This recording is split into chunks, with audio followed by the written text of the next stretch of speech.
Welcome to the Wisely Spiritual Podcast with the Bohemian Tarot Girl, Kendall Shahan. Join me on my spiritual quest.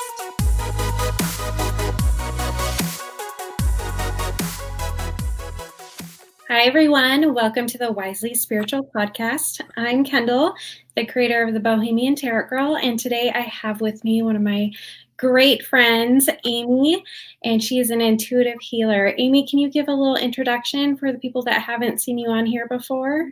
Oh, I'd love to. It's so good to see you.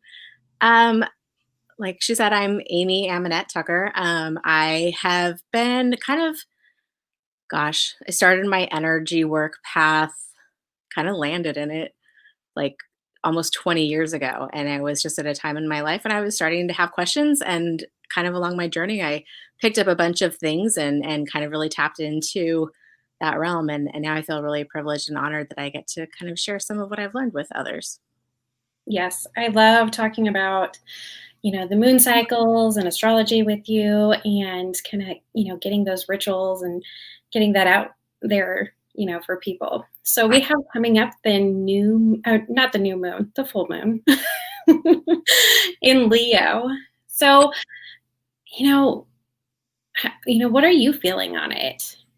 This, I really love, full moons. So full moons, we usually look at things like it's a time when we kind of reflect and release and kind of this culmination. And it's not necessarily energy where we're getting ready to like begin new projects or, bring in new things. It's kind of like where do we still have work to do?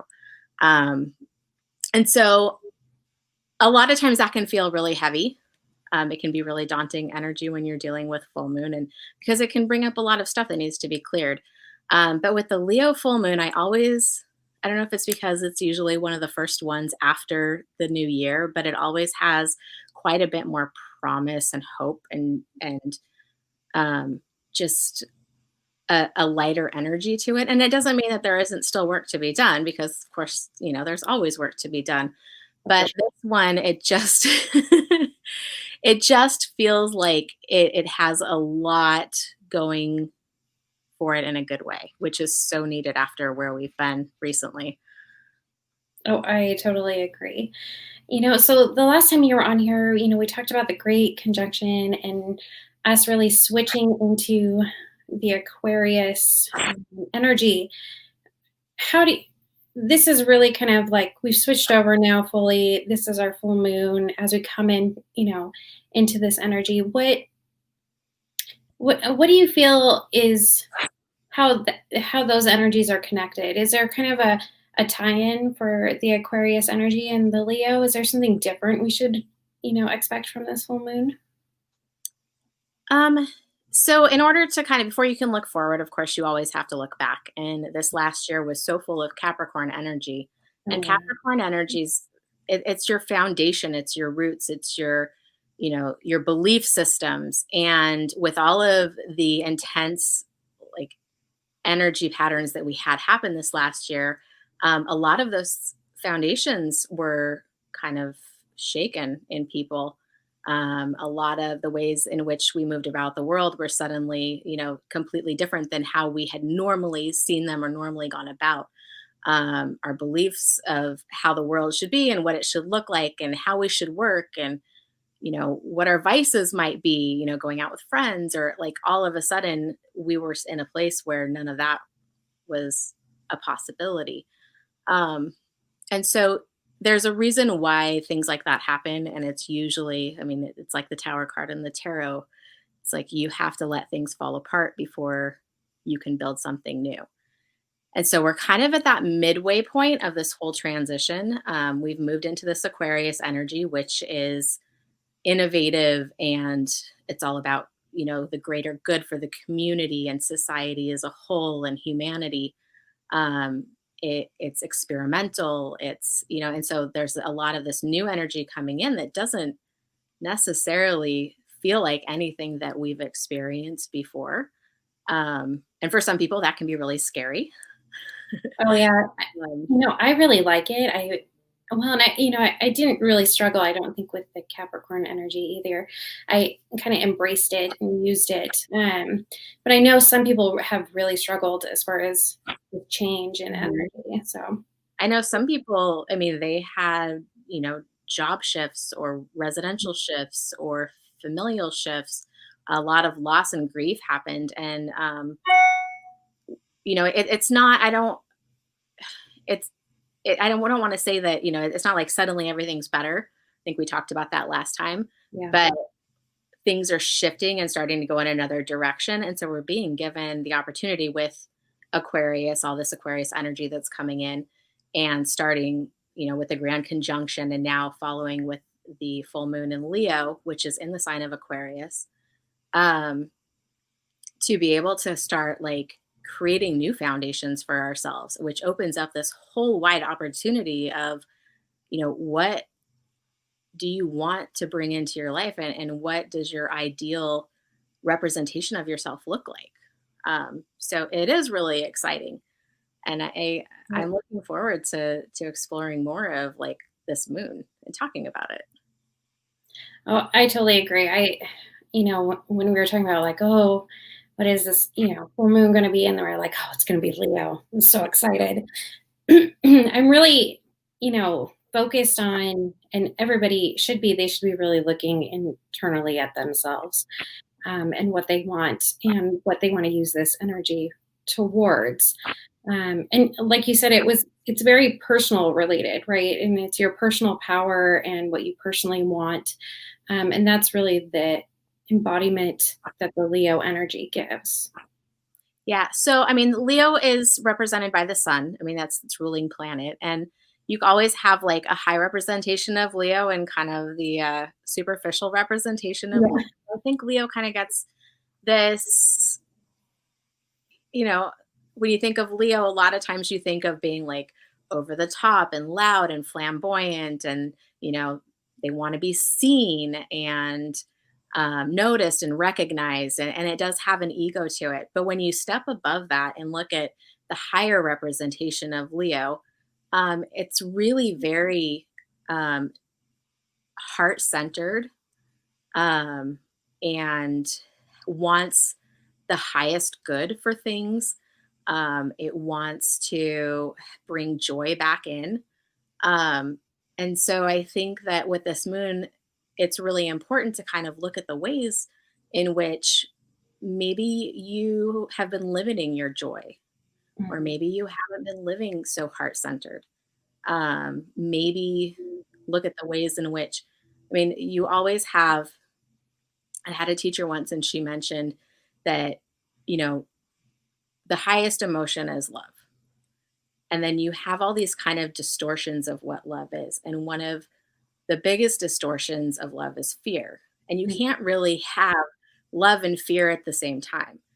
And so I think there's been so much fear around things lately that if we can shift into kind of looking at, okay, how can I approach things from a more heart centered, you know, loving sort of way, you start to eliminate a lot of the stress and fear and anger and things that we've seen a lot of lately. Um, if you are coming from a place of love, there's really no room for judgment. You have more compassion. If you're coming from a place of love, then you are more open, and instead of being closed and restricted to other ideas and ways of being. And so it's really kind of a time to check in with yourself and see, okay, is how I am approaching the world right now through the highest representation of love, or am I giving it my old patterns and ways of being that have made me fearful of certain things? So, Oh, that that makes a great point, and that's maybe something people should focus on as far as releasing that energy with this full moon, releasing your fears, especially the ones that are tied to your internal self and your goals that you're trying to achieve, letting those go so you can move forward and be successful and be the person that you want to be. yeah, definitely. I mean, with every like all full moons, I mean, how we get the full moon is that we have the sun in one sign and then the moon is in the complete opposite sign. And usually they're really opposing energies. So with Aquarius, like we said, it's all about the, humanity and the community and the greater good for all. And yet you have Leo coming in and it's saying, well, wait a minute, what about me? Yeah. Yeah. So where do I fit in all of this? Like, and when I was really thinking about this moon, kind of the thought that I kept getting is like, you're in the airplane and the airplane's going down. Like, you're no good to anybody else if you don't put on your own mask first, or you have to fill your own cup, or put on your own life vest, whichever analogy you want to use for that. Like, and I've recently had to, especially for those who are in healing fields or who are caretakers or who are empathic in any way, like, you generally feel like you can sacrifice a lot of what you need in order to help somebody else. For sure. And I've recently, for myself, had to get better about making sure that I make myself a priority, because I'm not really any good to anybody if I'm completely depleted. Yes. And so this full moon, like, you have to start paying attention. What is it that you need in order to be the best version of yourself, so that you can eventually, and if everybody, were to do this, I mean, our world would be wonderful, but not everyone's in the same, part of that spiritual path for themselves. But if we were all able to do what we needed for ourselves so that we could put our best self forward to everybody else, like, it would benefit society in so many more ways. And part of that is looking at, are you being authentic with yourself? Mm-hmm. Are you doing things because you feel you need to do them? Or are you doing things because it really feels good in your soul to do them? And if it doesn't feel good to you, then what's the purpose? Oh, I completely agree. I mean, I felt like that was kind of a reoccurring theme that's come up throughout this whole, past year, was really getting people to look at, who they were, who they wanted to be, and what they needed to let go. And I feel like it's still, here it is again. I feel like Leo's a little more positive, and it's asking you to really embolden yourself here. But there's still stuff that we fear that we need to let go in order to be able to move forward. So. Mm-hmm. Definitely.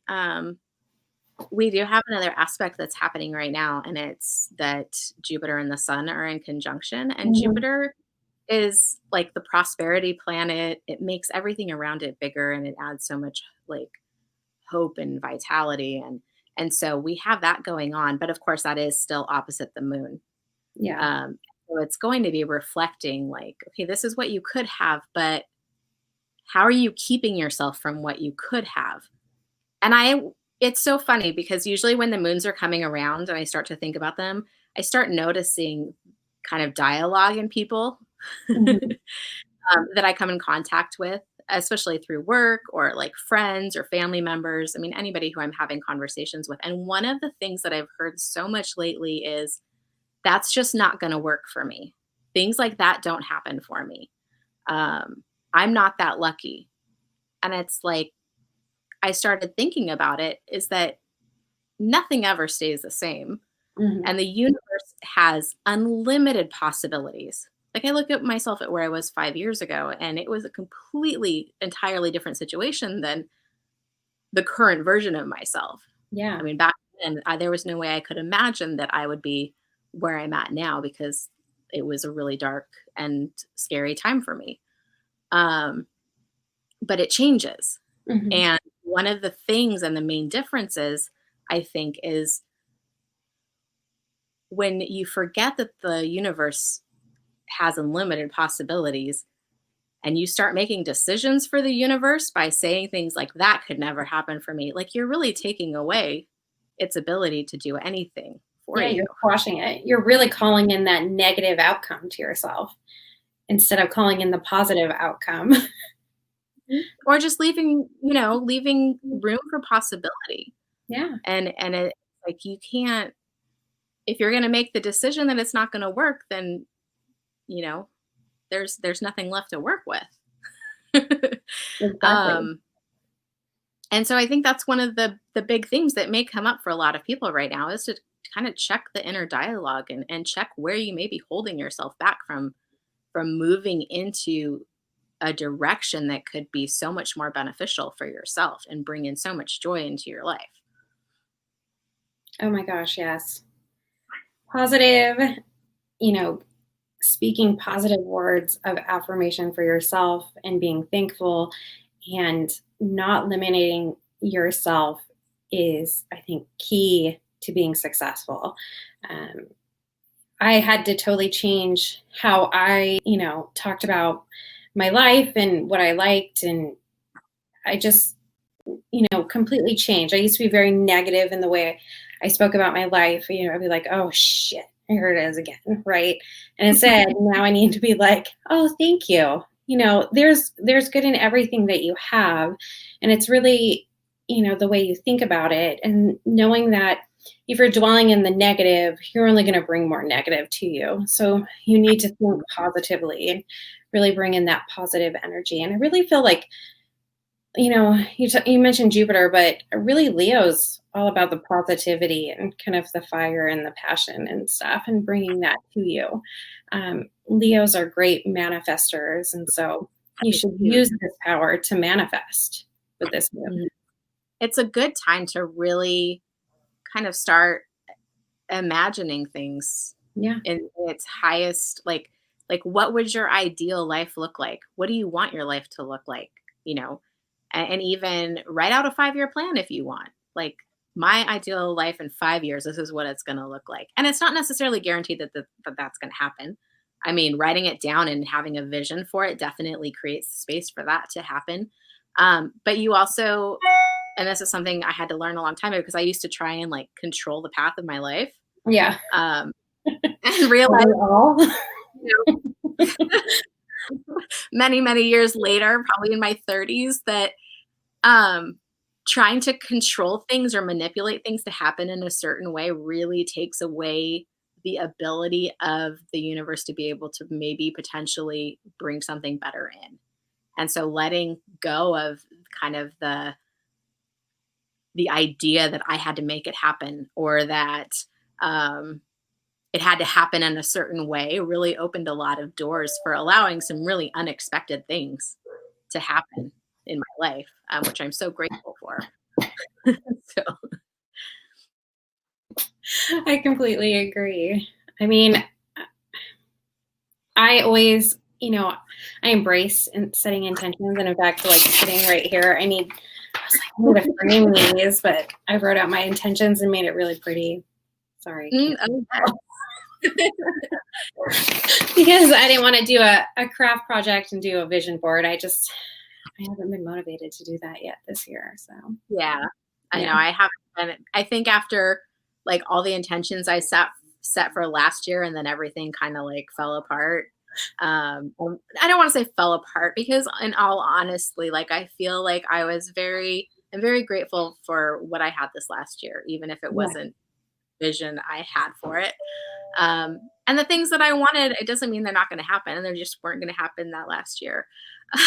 So, um, Well, I but I, told you I tried to break into my jar and it wouldn't let me break into it. So,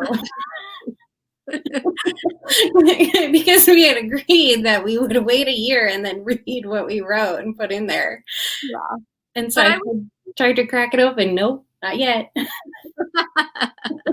but there will be a time for sure. Yeah. I, especially with full moons, I've heard some trains of thoughts that people want to like set their intentions for full moons, or like do like manifestation things. Um, and especially with the, I mean, with full moons, I tend to think of them more as like you have to clear out old stuff and you have to Hmm. reevaluate. And especially with this one, because this full moon's on the 28th of January, and then right on the 30th, Mercury goes retrograde in Yeah. Aquarius. Um, and we all joke around that when Mercury goes retrograde, it makes everything a disaster. I like to blame things on planets, and it just makes me feel better to have a reason why things are going the way they're going. But, Mercury going retrograde does have a very special place in it. It's kind of like a that still pause before you make big decisions. So when Mercury's in retrograde, you want to make sure that you're not signing big contracts or making big purchases, that you're not starting big new projects. I mean, it's good to like create plans, but don't set anything in motion until Mercury goes direct, which is going to be February 20th. Yep. I know it seems like it So took forever. it's like we get extra time with this moon to kind of reevaluate and reassess. Mm-hmm. And of course, we've talked about it before, but moon energy, we have our full moon, and sometimes it's a 2-week energy until the new moon, and sometimes it's a whole full moon cycle, which will be until the next full moon, and sometimes it will be a year cycle. So it just depends on what you're working with, and how all the different parts are going to come into play for what you're ready to kind of let go and release and move towards. Oh, for sure. And then I've noticed when, as far as like the astrology coming up too, that there is Venus and Pluto in there, both in Capricorn, and they're conjunct each other. So, with that, and that actually happens on the day of the full moon. And so it's some interesting energy as far as maybe like romance, that sort of energy, or the dirty side of romance. So, I didn't look into that energy too closely because there were a lot of energies happening. yeah. But I do know that Pluto's kind of like the underworld. I mean, Mm-hmm. and it's going to dig up maybe things that need to be cleared up in pertaining to relationships or finances, or especially Yeah. with Venus, because that's what Venus rules, relationships, finances, Yeah. that sort of thing. So I do feel So like, everybody should be aware that is coming and happening right during the full moon too. So pay attention to those energies. we also have another energy that could come into play with that, which is good to be aware of, and that is Taurus. Mars is in Taurus right now, and it's not going to be in Taurus much longer. But Okay. Mars is in Taurus, and it's squaring this moon, which means that it's not a really happy placement for it. It has a really kind of intense energy along with it. And especially with Venus and Capricorn and all of that involved as well. Mm-hmm. You might want to try and kind of watch your temper, especially around your loved ones and family members, Yep. and step back before engaging in a fight. Because Taurus energy, I'm a Taurus. I'm pretty aware of that energy. It takes a lot to get a Taurus mad, but when you get them mad, like, you better watch out. So don't poke the bull, because you'll get the horns, I think is what the saying is. Um, yeah, it's it can really backfire on you if you're not kind of taking that time to like step away from the situation and cool off and have some patience, especially if someone close to you is really provoking you. Mm-hmm. So, Oh, for sure. lots of fun energy. Oh yeah. And Overall, yeah.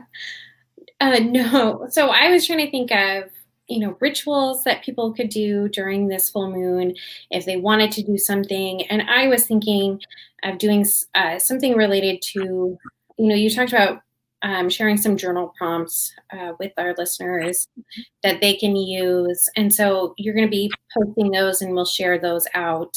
But I was also thinking, because you have the fiery Leo energy, doing a fire ritual and releasing some of the stuff that you need released in order to get rid of those fears might be a good thing for everyone to do if they're so inclined and you want to do a ritual. Some people enjoy doing it. Some people just like being aware and just incorporating it in their daily lives. So. Yeah, a fire ritual is something that is easy to do at any full moon. Um, but with it being in Leo and a fire energy, it's, you Yeah. know, especially fitting. And if you're not familiar with doing a fire ritual, you pretty much just write down anything that you want to release or let go of, anything that's not serving you anymore. And then you burn it in the fire and let it go. Yep. And it can be pretty potent energy. I mean, the everything that you do is kind of a way of setting an intention. So if you're lighting things on fire and with the intention of letting it go, then you're creating that vibration. Yep. So And just remember, if you're doing a fire ritual, to do it safely. And I always like to take the ash that's left over, and I let it go back to the earth. So, always make sure you kind of clear out and let those go into a space where it can kind of go back into the earth energy. So, mhm. do you want to talk any more about your journal prompts at all, and how that's going to work? So most of the journal prompts are going to be in related to kind of your own self-limiting beliefs, and um, that can take a lot of inner work, because sometimes we're not even aware of the ways in which we do this, because it's, our way of being a lot of times is shaped in our very young years.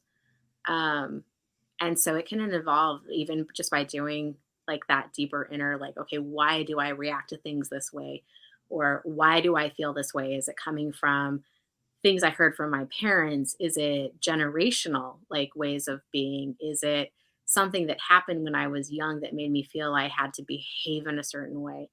And so when you're doing these kinds of journal prompts, and if you take the time to really dig deep and find out where the root of everything is, you're also doing some pretty intense inner child work at the same time. And sometimes just having those realizations as to why you are the way you are, and how you respond to the world the way you do, it can really do a lot of healing. Um, and there's this idea that when you do healing like that for yourself, you're also healing 7 generations past and seven Oh, yeah. generations forward. So it's really important and significant work, and not something that I ever take lightly. Um, Sometimes it brings up a lot of really intense emotions. But I'll be posting some pretty thoughtful questions. I haven't quite figured them all out yet, Mhm. but they'll be up soon. Um, and if you choose to do that work for this full moon, then it could be really beneficial for you. Oh, I agree. I can't wait to get started with those and really dig in and see, what is left in me that's holding me back. Um, and that, interestingly enough, I swear I've been working on a project now that it's so close to completion. And I'm like, why am I just like snail pacing this along? Because I usually, produce stuff and I'm pretty fast about finishing. And I'm like, what?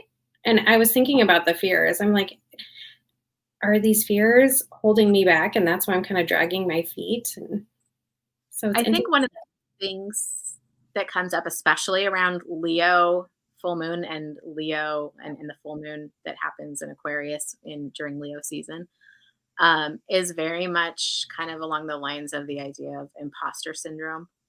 It's like, who am I to be the expert on this? Who am I to be able to do this and put my face and myself forward with this idea or this project or this, being able to, I mean, even for myself, like being able to get on camera and talk about the things I know, I'm like, who's Yeah. going to think me an authority on the subject? Like, I was a student, I'm still a student, I'm a student every day. Um, but You never if you stop don't learning. if you don't put yourself out there and do something that you enjoy, um, then you're never going to know. And I know that, for the work you're doing, like, there are going to be people who need it, and it's like that for everybody. There's always someone who needs your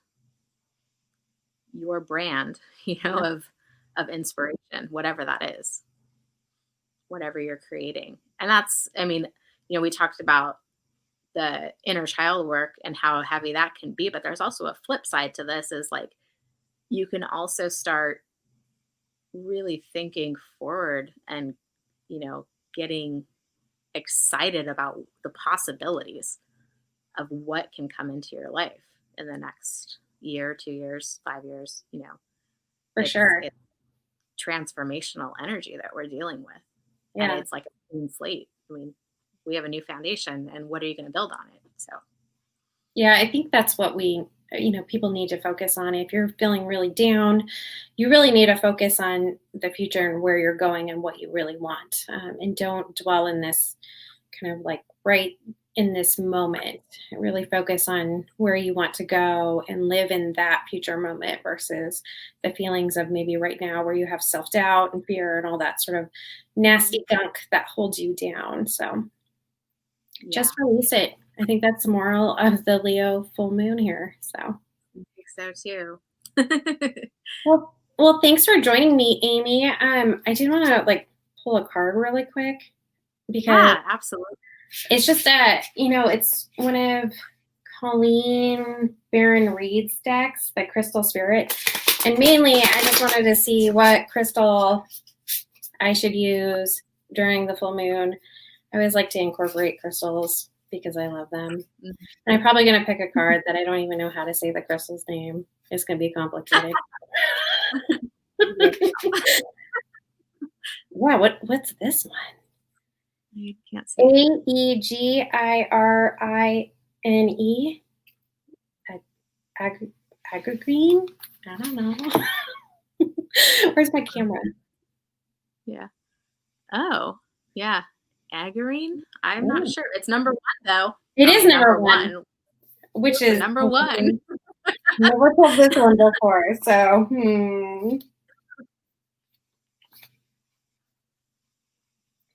Well, the meaning is integrity, solidarity, relatability, and consistency. It's about we all possess deeply held values that we do not have to compromise. So it's talking about your personal integrity and not compromising yourself. So I'll post the meaning, the full meaning for this card, so I won't bore you all and read it. But you might consider that energy as you do your work for the Leo full moon. So thank you, everyone, for joining us. Thank you, Amy. I so appreciate talking to you every time. It's always fun. Can you give a shout out and let them know how you can get connected to you? So the easiest way is through Facebook. I have the page Wise Moon Energy. We also have a Wise Moon Magic Circle group, which is a little more active and has several women in it who have a lot of the same interests. And then I also have an Instagram at Amy Amonette Intuitive, but I don't really use Instagram yet. That's a learning curve. So soon, hopefully.